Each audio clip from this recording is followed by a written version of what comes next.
but there are very good reasons why I decided to switch from Canon to Sony.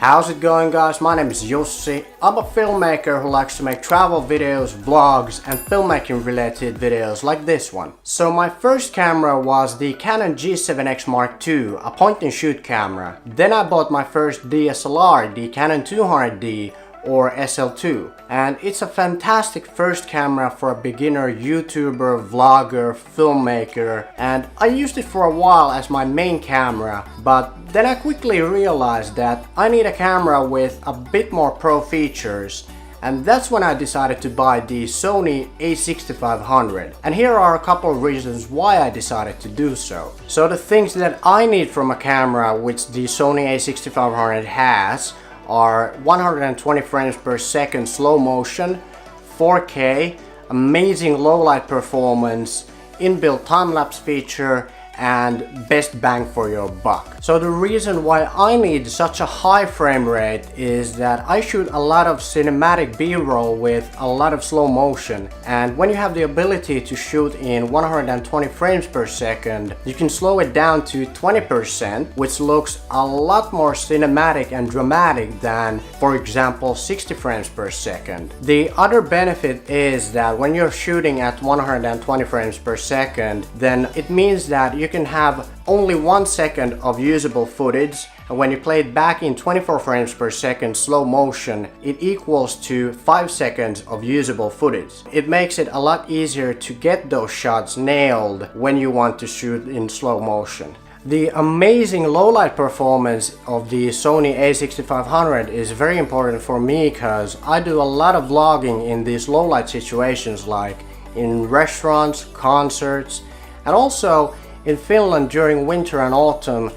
There's not a lot of daylight because it gets pretty dark pretty early, so I need it in low light situations. Also, the low light performance is absolutely vital for me in client work, because many times when you're shooting for a client, they happen to be in a low light environment, so it's very crucial to have amazing low light performance in order to provide quality footage for the client. Let's talk about the 4K. So I upload all my videos to YouTube in 1080p, so you might be wondering that why is 4K so important for me? Well, actually 4K is also very helpful in low light situations, because when you shoot in 4K in low light, the image quality is a lot better. Also, when you shoot in 4K and downscale it to 1080p, the image quality is significantly better and sharper when you shoot in 4K. When you shoot in 4K, you have a lot of flexibility in post-production, because you can crop in and then you can add this fake camera movement, or you can crop in and change the composition and the framing of the shot, which you wouldn't be able to do if you would have shot in 1080p, or else you would lose the image quality. Also, I really like the fact that you have this inbuilt time-lapse feature for shooting individual time-lapse photos without using an intervalometer, which makes life a lot more easier. The only downside is that you have to purchase and download a separate app for the time-lapse. For the features that I get, the Sony a6500 just seems to be the best bang for my buck at the moment. And if I would have wanted to stay with Canon, the closest model that would have fitted my needs in some way would have been the Canon EOS R. And the Canon EOS R cost around $2,300, and the Sony a6500 cost only $1,600. So there's quite a huge difference in the price. And the thing is that the EOS R can't even do 120 frames per second in 1080p, and the 4K has a huge crop, and at least to my knowledge the 4K doesn't have autofocus.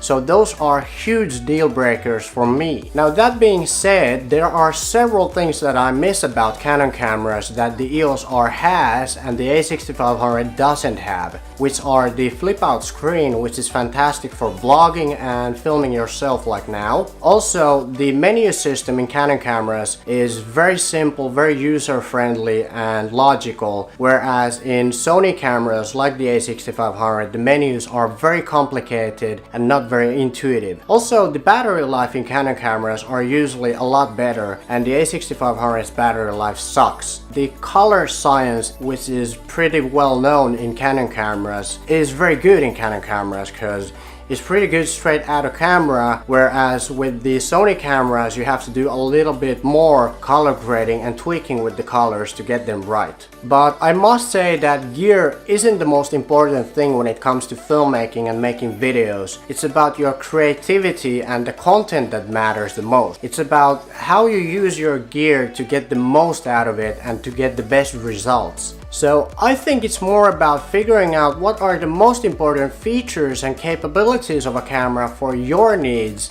and what features you're willing to leave out, and what is the right budget for you, because honestly there's no such thing as a perfect camera.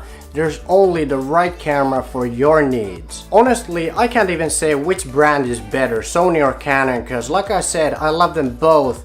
And they both have their own pros and cons. You just have to figure out which brand has the camera that is the closest to your needs. Guys, if you're new to my channel, my name is Jussi. I'm a Finnish-Filipino filmmaker who likes to make travel videos, vlogs, and filmmaking related videos like this one. So if you're into that stuff, I think you're gonna like my future videos. So subscribe to my channel and click the bell notification next to the subscribe button, cause for some reason YouTube won't always notify you when there's new videos coming out. So click the bell notification so you won't miss any of my new videos. Also, next week I'm going to the Philippines for a month-long filming trip, so I'm super excited because there's gonna be a lot of tropical travel videos, vlogs, cinematics, so stay tuned guys. And that's it for today's video. Thanks for watching and see you next week. Take care guys.